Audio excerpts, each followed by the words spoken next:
Good morning. What a beautiful Lord's Day today. We're looking forward to seeing you in the services all day as we get back into Acts chapter 20 and we begin to talk about the decisions of the life of the Apostle Paul. And then in a few weeks, I'll begin to walk you into the great sermon that he preaches. In fact, the only sermon that we have recorded of Paul speaking to Christians, let alone Christian leaders. But right now, I want us to go back to the book of John chapter 15. There's a modern theology out there called engage the culture. There's a modern theology out there that teaches us that as the church we should try to be not just accepted by the world, but we should try to be hip and cool and popular with the world. Have you ever noticed Jesus was never like that?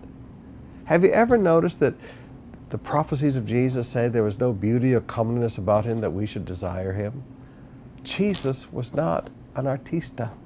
Jesus was not an A-lister. Jesus was not part of the pop culture. And I agree the church should reach out to every generation.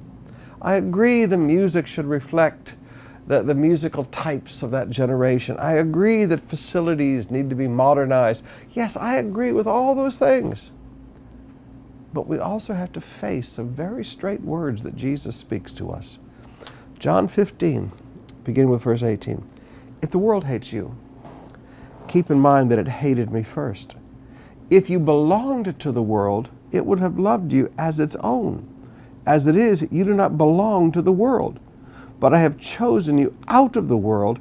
That is why the world hates you.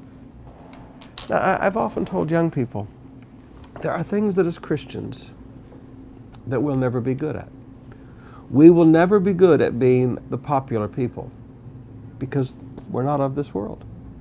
Many years ago, I sat down with a businessman and he was losing a lot of money in his business. And I sat him down and I said, let's just talk honest. This is not a business that a Christian can do because your competitors do what you cannot do as a Christian.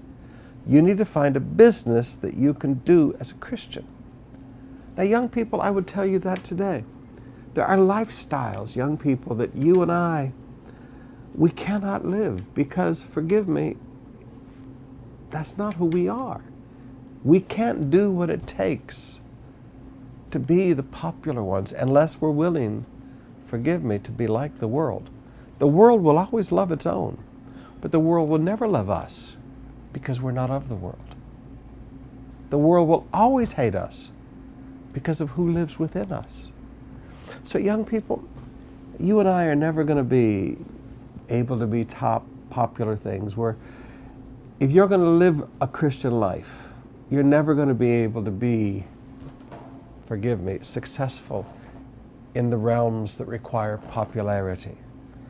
You're never going to be able to be successful in the realms that require you to be the A-lister. And you're not going to be popular with that. Popularity and Christianity are almost antithetical terms in this world. But then I would rather be popular and known in heaven than known on this earth.